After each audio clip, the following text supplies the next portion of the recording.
지난주에 우리는 선돌교회 창립 50주년 기념주일로 지켰습니다. 일부 예배를 이어 1시 30분에 노회장 목사님을 모시고 하나님의 말씀을 들었습니다. 그날 우리는 노회장 목사님을 통하여 선돌교회가 품어야 할 비전을 또 들었습니다.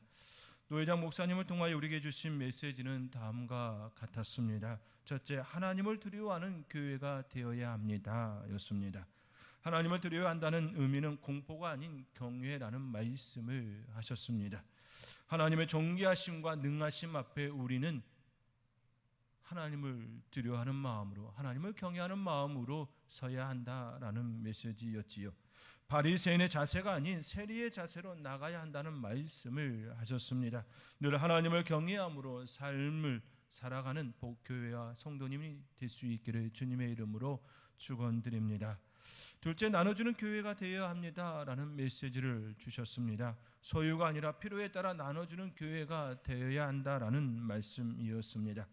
예전에는 많이 받았다는 것이 간증이었고 축복이었지만 성경은 그렇지 않다는 말씀을 하셨습니다. 함께 나누는 교회가, 함께 공유하고 필요에 따라 채울 수 있는 그러한 교회가, 그러한 성도가 참으로 하나님의 축복을 받은 교회다, 성도라는 메시지를 주셨습니다. 그렇지요.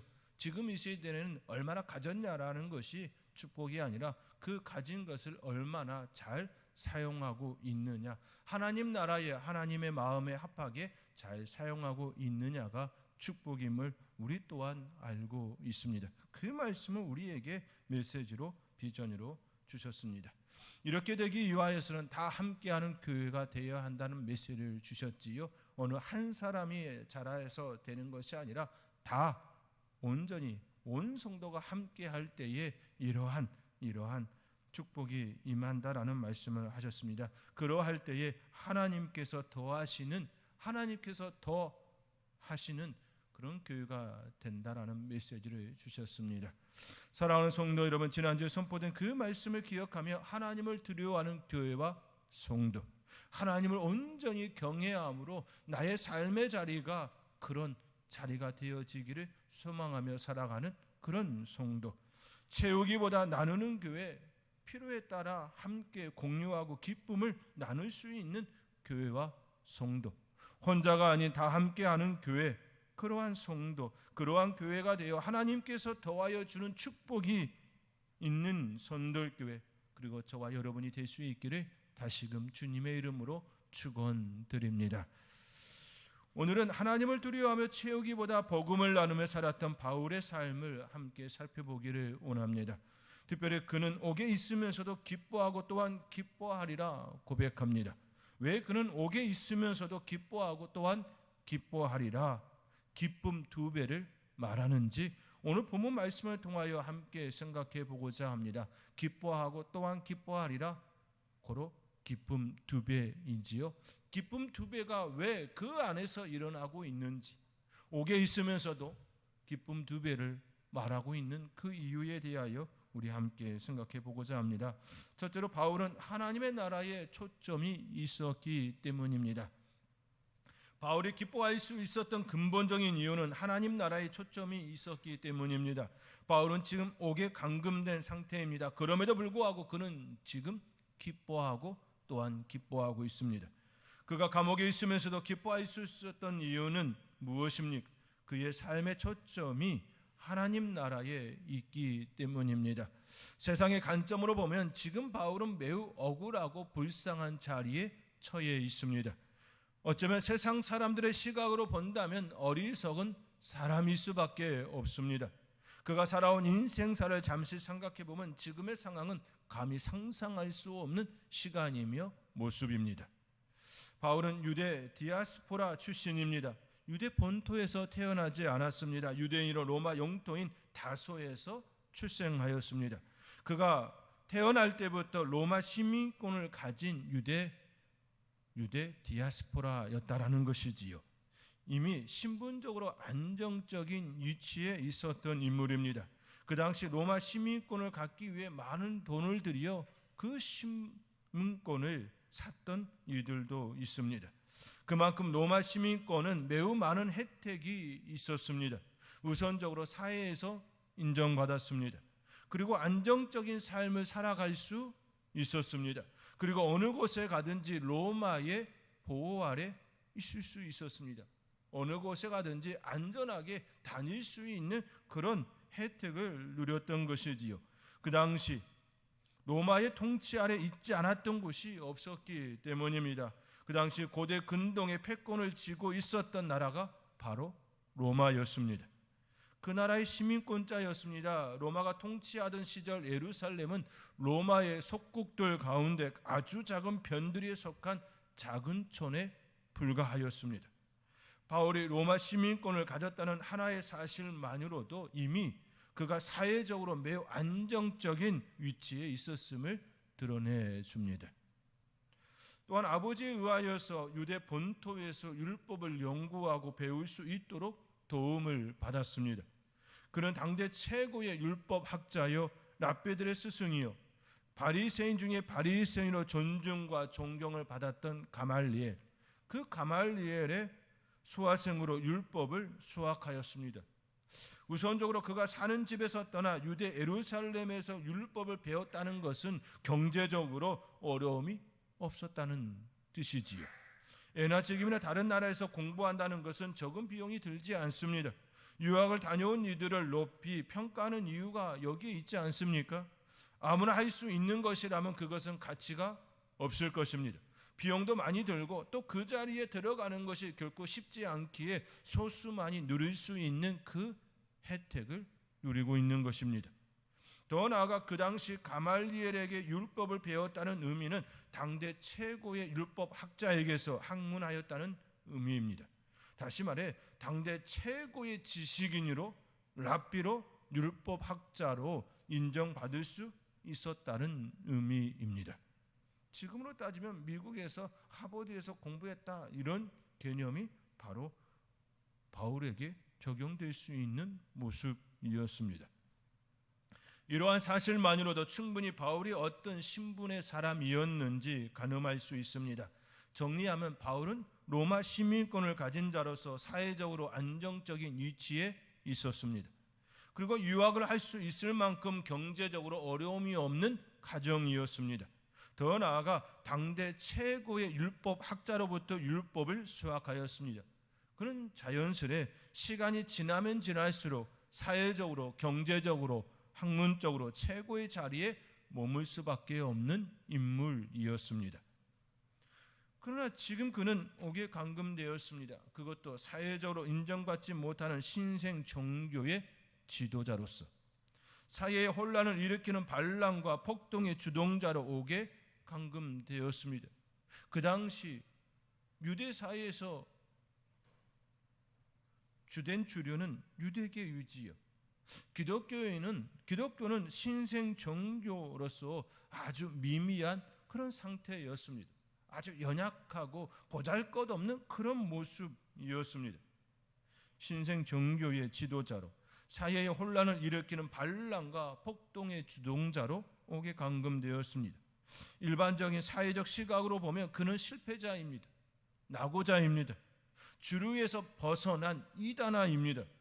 그러나 지금 그는 지금의 삶을 기뻐하고 또한 기뻐하고 있습니다. 로마 시민권자가 로마에 의해 감금되었음에도 바리새인 출신이지만 유대 사회로부터 버림받았음에도 기뻐하고 있습니다. 인정받아야 될 그 사회로부터, 그 단체로부터 버림받고 감금되었음에도 불구하고 그는 지금 기뻐하고 또 기뻐하고 있습니다. 왜 그는 이처럼 기뻐하고 있는 것입니까? 그의 가치관이 달라졌기 때문입니다.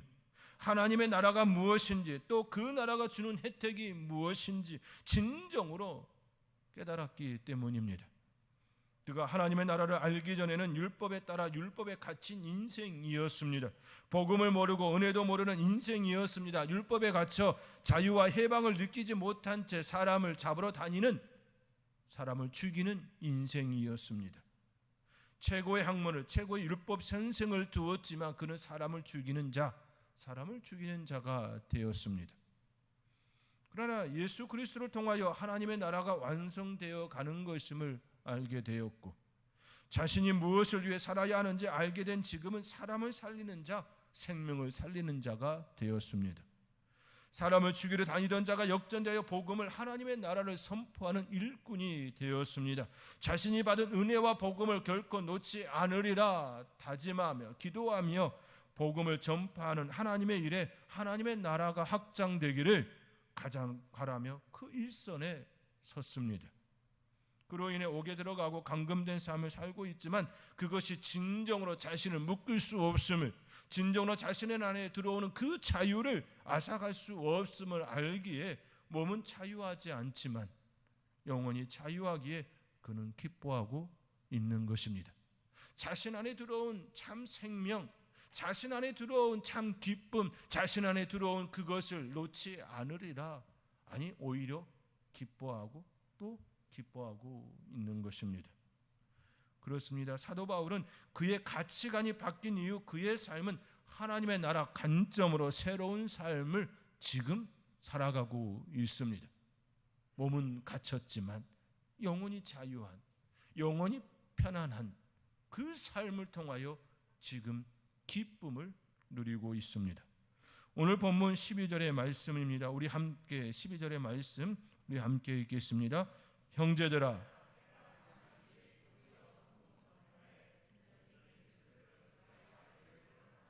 아멘. 형제들아, 내가 당한 일이 도리어 복음 전파에 진전이 된 줄을 너희가 알기를 원하노라. 그가 갇히고 자유롭지 못한 상태일지는 몰라도 그 일로 인해 복음 전파에 진전이 있음을 주변에서 일어나는 일들을 통하여 알았습니다. 그리고 이 사실을 빌립보 교회와 성도들이 알기를 원하였습니다. 자신 안에 들어온 하나님의 나라와 소망이 옥에 가둔다고 사라지지 않음을 그들에게 더욱 알리고 싶었을 것입니다. 그렇지요.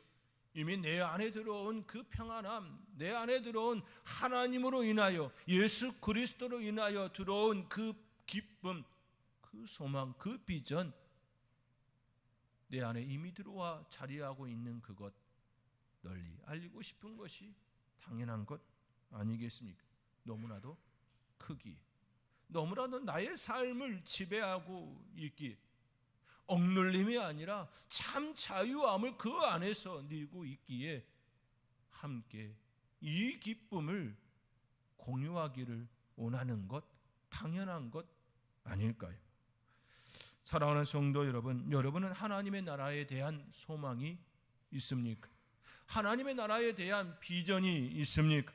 하나님의 나라를 품은 이는 예수 그리스도 때문에 받는 고난, 그 고난을 고난이라 여기지 않습니다. 결코 그렇게 생각하지 않습니다. 오히려 하나님의 나라의 일꾼으로 쓰임받음에 감사가 나올 뿐이지요. 때로는 육체가 피곤하고 때로는 정신적인 고단함이 있을지라도 그 자리에 서 있음과 그 일을 감당하고 있음에 배시시 웃음이 나오는 것입니다. 그 웃음은 깊은 내면에서 나오는 것이기에 타인에게 빼앗길 수가 없습니다. 그 누구에게라도 이것을 빼앗길 수 없습니다. 이 기쁨을 나누기를 원하는 것이지요. 오히려 하나님께서 나에게 주신 소망이기 때문입니다. 하나님께서 우리에게 주신 기쁨이기 때문입니다. 하나님께서 주신 것이기에 그 어느 누구에게라도 빼앗기지 않는 것입니다. 저는 이번 50주년을 맞이하면서 이러한 기쁨과 소망을 느낄 수 있었습니다. 선돌교회가 창립 50주년을 맞이하면서 교회 내 잔치로만 끝나지 않기를 바랐습니다. 왜냐하면 선돌교회는 시작이 달랐기 때문입니다. 자생적으로 시작된 교회가 아니었습니다. 스스로 복음을 받아들이고 그렇게 시작된 교회가 아니었습니다. 평안도 입성리 고향을 떠나온 이들이 그 땅에 재건을 소망하며 병점에 교회를 세웠습니다. 바로 선돌교회입니다. 선돌교회는 이처럼 믿음의 선배들에게 빚을 진 교회입니다. 그 빚을 조금이라도 갚기를 바랬습니다. 그 일환으로 우리보다 연약하고 힘든 교회들을 지원하는 거였습니다. 비록 큰 돈은 아니지만 조금이라도 도움이 되기를 바라는 마음이었습니다. 그 일에 우리 교회 성도님들이 십시일반으로 동참해 주셨지요. 그리하여 23개 교회에 30만 원씩 지원할 수 있었습니다. 코로나19라는 특수한 상황에서 30만 원씩 23개 교회에 지원할 수 있었던 건 전적인 하나님의 은혜입니다. 그리고 성도님들의 헌신과 손길이었습니다. 여러분의 헌신과 손길을 우리 하나님께서 보시고 매우 기뻐하셨을 것입니다. 교회만의 잔치가 아닌 어려운 교회를 향하여 그렇게 손을 내미는 성도님들의 그 사랑, 그 헌신, 그 손길을 우리 하나님께서 보시고 매우 흡족해 하시며 기뻐하셨을 것이라 저는 확신합니다. 이종록 시인의 의자라는 시가 있습니다. 잠시 여러분에게 소개해 드립니다. 의자 이종록. 병원에 갈 채배를 하며 어머니께서 한 소식 던지신다. 허리가 아프니까 세상이 다 의자로 보여야, 꽃도 열매도 그게 다 의자에 앉아 있는 것이요. 주말엔 아버지 산소 좀 다녀와라. 그래도 큰애 내가 아버지한테는 좋은 의자 아니었냐. 이따가 침 맞고 와서는 참외밭에 지푸라기도 깔고 호박에 따리도 받쳐야겠다. 그것들도 식구인데 의자를 내줘야지.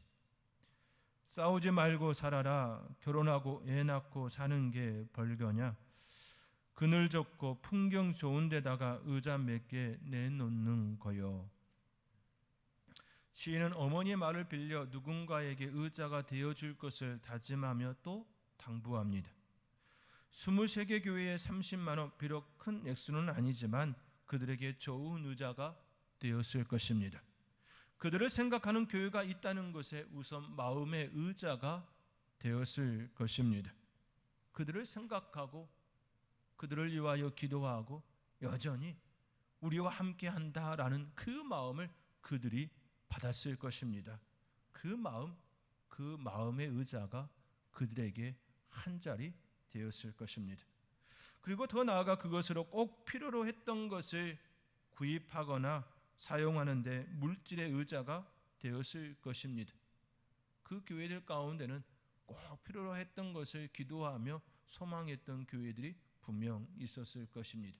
그것을 저희 교회를 통하여 성도님들을 통하여 그렇게 쓰임 받은 것이지요. 그 일에 교회와 성도가 쓰임 받았음에 감사할 뿐입니다.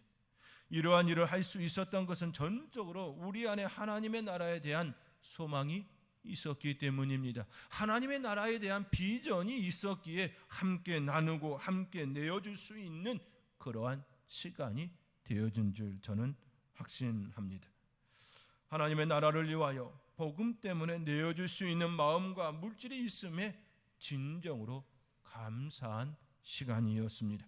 더욱더 우리 안에 하나님께서 주시는 은혜와 사랑 가운데 더 풍성함을 누리며 함께 나누며 더욱더 필요에 따라 채울 수 있는, 채워주는 그러한 교회와 성도의 삶이 되어지기를 주님의 이름으로 축원드립니다. 둘째로 바울은 성도의 성장을 보았습니다. 오늘 본문 14절의 말씀입니다. 오늘 본문 14절의 말씀 우리 함께 읽겠습니다. 형제 중 다수가 나의 매임으로 말미암아 주 안에서 신뢰함으로 겁 없이 하나님의 말씀을 더욱 담대히 전하게 되었느니라. 아멘. 주 안에서 신뢰함으로 겁 없이 하나님의 말씀을 더욱 담대히 전하게 되었느니라. 사도 바울은 자신의 매임이 주의 사랑으로 한 형제된 이들에게 신뢰를 주고 있음을 깨달았습니다. 그 이유는 바울의 강금은 자발적 강금이었기 때문입니다. 사도 바울은 복음 증거를 사명으로 알았습니다. 예수 그리스도가 이 땅에 오심과 죽으심 그리고 부활 승천은 그에게 있어서 복음이었습니다. 부활의 주님을 만난 건 그에게 임한 은혜였습니다. 이는 율법과는 비교할 수 없는 하나님의 선물이요 은혜였습니다. 율법은 이스라엘 백성들의 출애굽 이후에 주어진 하나님의 법이었습니다. 그들이 하나님의 통치 아래 잘 살아갈 수 있도록 주신 하나의 안전장치였습니다. 그러나 그들은 그 안에 안전장치로 여기지 않고 족쇄로 만들어 버렸습니다. 처음 그들은 율법을 잘 준수하기 위해 세부 조항들을 추구하였습니다. 그러나 세월이 지나면서 율법 조항들은 그들을 얽매이는 도구가 되었습니다. 율법을 주신 하나님의 마음은 사라지고 그 자리에 율법 조문이 차지하였습니다. 하나님의 마음이 있어야 할 그곳에 율법이 있게 된 것이지요. 하나님의 자리에 율법이 있게 된 것입니다. 그들에게 진정으로 경외해야 될 하나님, 그 하나님의 자리에 율법이 떡하니 자리하게 된 것입니다. 그리하여 안식일에 사람이 다쳤음에도 상처를 싸매고 치료하는 행위를 하지 않았습니다. 의사가 안식일에 사람을 고치고 싸매고 치료하는 행위는 일이지요. 그 일은 결국 일로 여겨졌기 때문에 안식일에 그 일을 하지 못한다는 것입니다. 다시 말해 안식일은 일하지 않는다는 조항에 갇힌 것입니다. 그러한 단적인 예는 복음서에서 쉽게 찾아볼 수 있습니다. 요한복음 4장에는 오래된 병을 가진 이가 있습니다. 그 사람이 소개되지요. 베데스다라 하는 못에 물이 움직일 때 들어가면 누구나 고침을 받는다 하여 그도 그곳에 있었습니다. 그러나 그는 움직일 수 없는 병자였기에 그보다 먼저 들어가 다른 이들은 고침받았지만 그는 결코 그 못에 들어갈 수 없었기에 고침받을 수 없었습니다. 그는 38년 동안 병에 시달린 병자였습니다. 그러한 그에게 예수님께서는 안식일에 일어나 내 자리를 들고 가라 말씀하셨습니다. 그 말씀을 따라 그는 자리를 들고 일어나 걸었습니다. 그러나 이것이 바로 유대인들에게 걸림돌이 되었습니다. 안식일에 자리를 들고 움직이는 것은 일을 하지 말라는 안식일 규정을 어겼다라는 것이지요. 율법 조항에 갇힌다는 의미가 바로 이러한 모습입니다. 사람이 중심이 되어야 하고 생명이 중심이 되어야 하는데 사람과 생명의 소중함은 사라지고 율법 조문만 남았습니다. 진정으로 하나님의 마음이 어디에 있는지 그들은 살피지 않은 채 그 율법 조항에만 갇혀서 사람을 살리지 않는, 생명을 돌보지 않는 어리석은 자들이 되고 말았습니다. 사도 바울은 그 율법 조문을 연구하고 그 연구에 따라 예수 그리스도를 따르는 이들을 잡아 죽이려 했던 것입니다.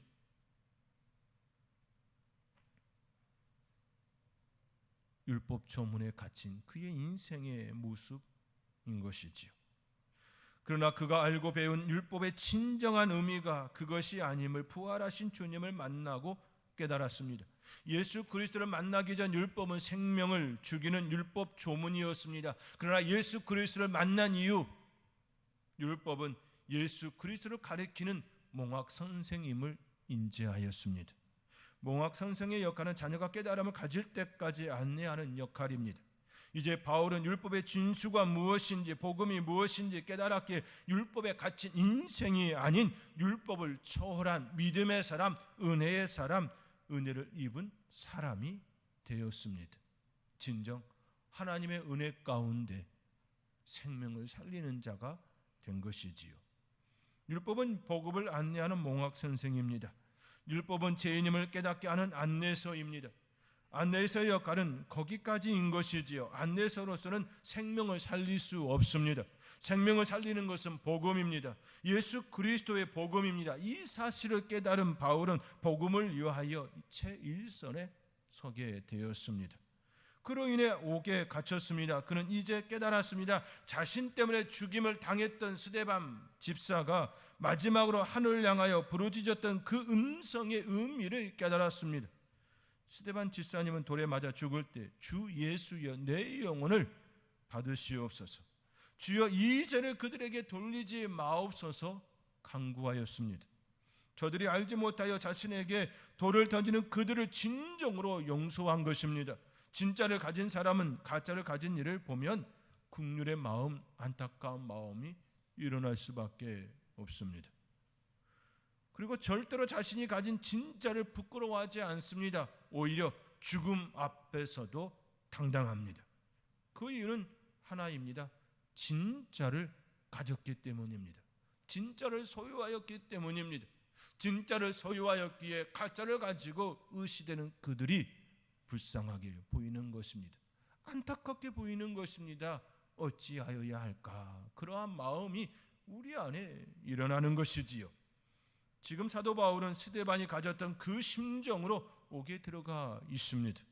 자발적으로 옥에 갇혔습니다. 피할 수도 있었습니다. 사람들의 눈길에서 벗어날 수도 있었습니다.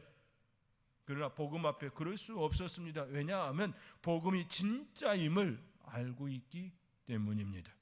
그는 복음을 위하여 옥에 들어갔습니다. 그 모습을 빌립보 교회와 성도들은 보았습니다. 이미 그들은 빌립보 지역에 있을 때에도 바울과 그의 일행이 옥에 들어가는 것을 경험하였습니다. 그러나 그때는 그것이 얼마나 큰 은혜인 줄을 몰랐습니다. 왜냐하면 그때는 믿음이 없었기 때문입니다. 그때는 아직 복음이 무엇인지 잘 몰랐기 때문입니다. 그러나 지금 복음이 무엇인지, 믿음이 무엇인지 알고 있습니다. 그것이 나를 살리고 영생의 복을 주는 것임을 그들은 지금 알고 있습니다. 그 일을 위하여 지금 바울이 자발적으로 옥에 감금되었습니다. 여전히 나이가 들어감에도 불구하고 복음을 피하지 않고 당당히 말하는 바울은 그들에게 있어서 힘과 용기를 주는 선생이자 동역자입니다. 그들에게 복음을 전했던 선생이 여전히 늙어도 시간이 지나도 복음을 부끄러워하지 아니하고 당당히 전하는 그 모습은 기감이 됨을 부정할 수가 없습니다. 우리에게 복음을 전해주었던 그들이 여전히 그러한 삶을 살고 있는 그 모습을 보고 있노라면, 더욱더 담대히 복음을 증거하고 있는 그 모습을 보고 있다면 우리 안에 자연스레 힘과 용기, 믿음이 들어오는 건 당연한 모습일 것입니다. 그리하여 그들은 14절의 말씀처럼 겁 없이 하나님의 말씀을 더욱 담대히 전하게 되었던 것입니다. 바울의 그 모습을 보는 형제들은 겁 없이 하나님의 말씀을 담대히 전할 수 있는 자리에 있게 된 것이지요. 바울의 그 모습이 성도의 성장을 돕고 있던 것이지요. 그리고 그들은 그 일을 사랑으로 감당하고 있는 것입니다. 16절의 말씀입니다. 이들은 내가 복음을 변증하기 위하여 세우심을 받은 줄 알고 사랑으로 하나, 사랑으로 그 일을 감당하고 있습니다. 그들은 바울이 복음을 변증하기 위해 세우심을 받은 줄 알았습니다. 그 모습을 알고 있는 이들은 더욱 용기 내어 사랑으로 힘써 동참할 수 있었던 것이지요. 나를 믿어주고 나를 알아주는 이가 먼저 삶으로 본을 보여주고 있다면 용기가 나는 것은 당연한 것 아닐까요? 부모의 모습이 이 모습 아닙니까? 믿음의 삶을 살고 늘 당당하게 하나님 앞에서 살려고 그렇게 애쓰는 나의 부모, 그 부모가 삶의 생이 끝난다 할지라도 여전히 내 마음속에서 자리하고, 그때 내 어머니가 기도하셨지, 그때 내 아버지가 그렇게 찬송하며 우리를 위하여 기도하셨지, 그 모습이 우리 안에 여전히 남아있는 것 아니겠습니까? 자녀의 마음에 부모의 삶의 흔적이, 삶의 신앙의 자리가 여전히 썩사되는 것 아니겠습니까? 세월이 간다 할지라도 그 사람이 보여주었던 그 삶은, 그 모습은 결코 잊을 수 없기 때문이지요. 박인한 시인도 세월이 가면이라는 시에서 다음과 같이 고백합니다. 세월이 가면 박인한. 지금 그 사람 이름은 잊었지만 그 눈동자 입술은 내 가슴에 있어. 바람이 불고 비가 올 때도 나는 저 유리창 밖 가로등 그늘의 밤을 잊지 못하지. 사랑은 가고 과거는 남는 것. 여름날의 호숫가 가을의 공원. 그 벤치 위에 나뭇잎은 떨어지고 나뭇잎은 흙이 되고 나뭇잎에 덮여서 우리들 사랑이 사라진다 해도 지금 그 사람 그 이름은 잊었지만 그의 눈동자 입술은 내 가슴에 있어 내 서늘한 가슴에 있건만. 1950년대 멋쟁이 시인으로 불렸던 박인환 시인, 그는 이렇게 우리에게 고백합니다.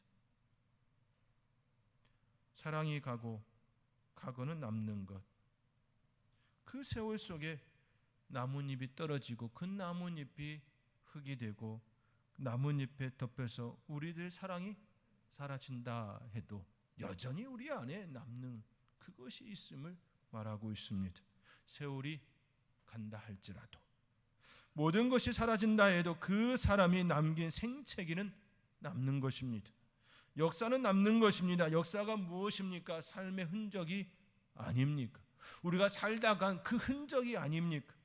빌립보 교회와 성도는 바울이 남긴 삶의 흔적, 복음의 흔적을 지울 수 없었을 것입니다. 오히려 그의 선교 소식이 들려올 때마다 더욱더 진한 감동으로 그들에게 다가왔을 것입니다. 이것이 바로 빌립보 교회와 성도에게 남긴 바울의 눈동자였습니다.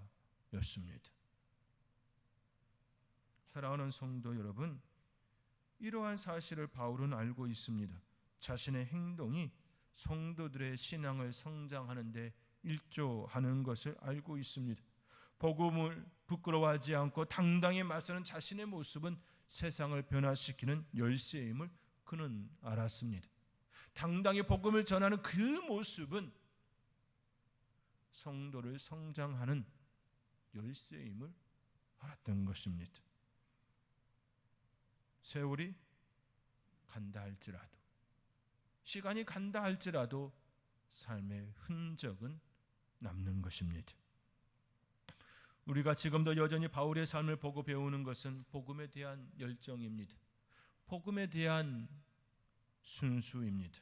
복음에 대한 감사입니다. 복음에 대한 마음입니다. 복음은 사람을 살리는 능력입니다. 그 능력을 소유하며 그 가운데 삶을 살아감으로 기쁨 2배의 축복을 누리며 사는 복된 성도님들이 될 수 있기를 주님의 이름으로 축원드립니다.